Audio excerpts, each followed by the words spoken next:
tracking Verbena moving over the Philippines here on our Tuesday morning. Still a tropical depression, but it is bringing this kind of widespread rainfall, thunderstorm activity, and localized gusty winds across the Philippines. So yes, it is a tropical depression. It's not a typhoon, but still a range of impacts here.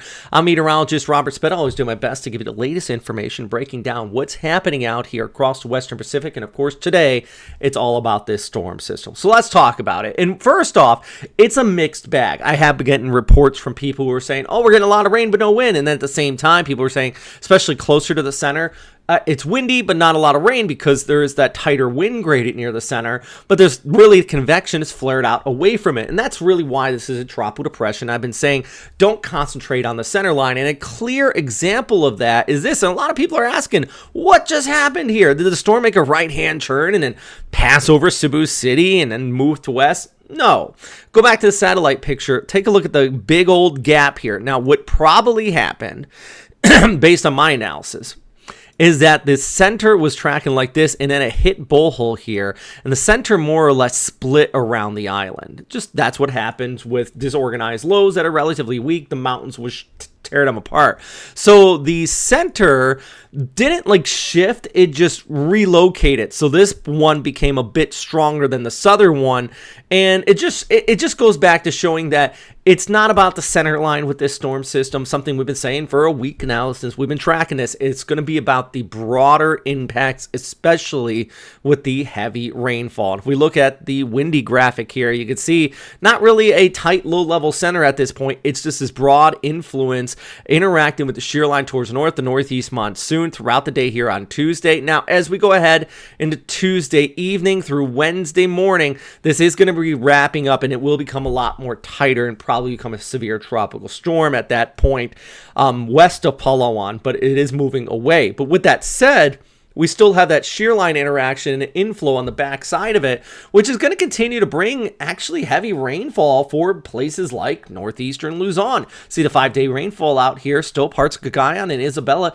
continuing to see that threat of additional scattered showers here. So that's going to be the big topic with this. Of course, there are localized squalls. I've seen somebody saying out there in Negros they're looking at sustain about 80 to 90 kilometer per hour winds, which is not surprising closer to the low-level center, but the broader impacts are those still scattered showers across a good portion of the area. See throughout the day here on Tuesday, it passes right over Palawan here, right there, moves towards the west, but see kind of that whole shear line interaction indicated in the dashed white line just off here towards the north. That continues to bring additional rainfall through Wednesday into Thursday for parts of Cagayan, as this improves throughout the day on Tuesday and the Wednesday for southern areas of the Philippines. Now, it is expected to kind of stall out just off the east coast of Vietnam, but the problem there is that it could be coming on shore by the end of the week in some areas that do absolutely not need more precipitation. There has been deadly floods across Vietnam and over towards Thailand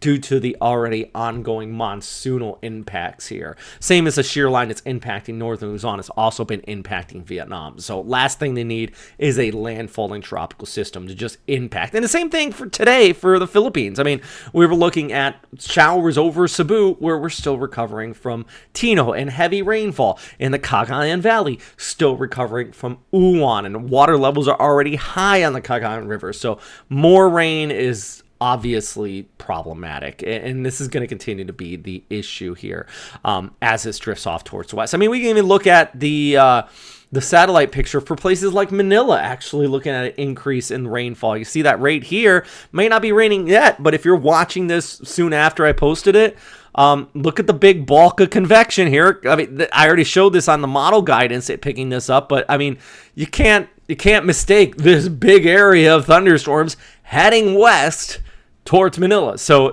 that's what we're talking about. The low-level center might be down here, but you want to pay attention to these big areas of convection, the interaction with the monsoon. That's going to continue to be the bigger issue here when all is said and done with that threat of flooding. We've already been seeing reports of flooding and some mudslides in a few spots here. So that's going to be the ongoing kind of issue, with some parts of still northeastern Luzon seeing an additional 100 to 200 millimeters in spots.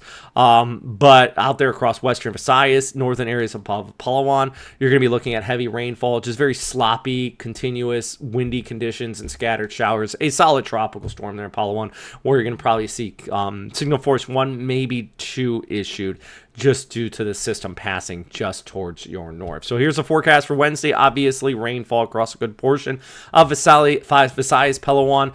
Inflow on the backside of it, still bringing in some heavy showers for northeastern areas of Luzon along that shear line, continuing to impact you out there. So yeah, that's the big topic out here today, friends. If you have any questions, let me know. Comment section's always down below. Big shout out to all our Patreon members who help us support this channel.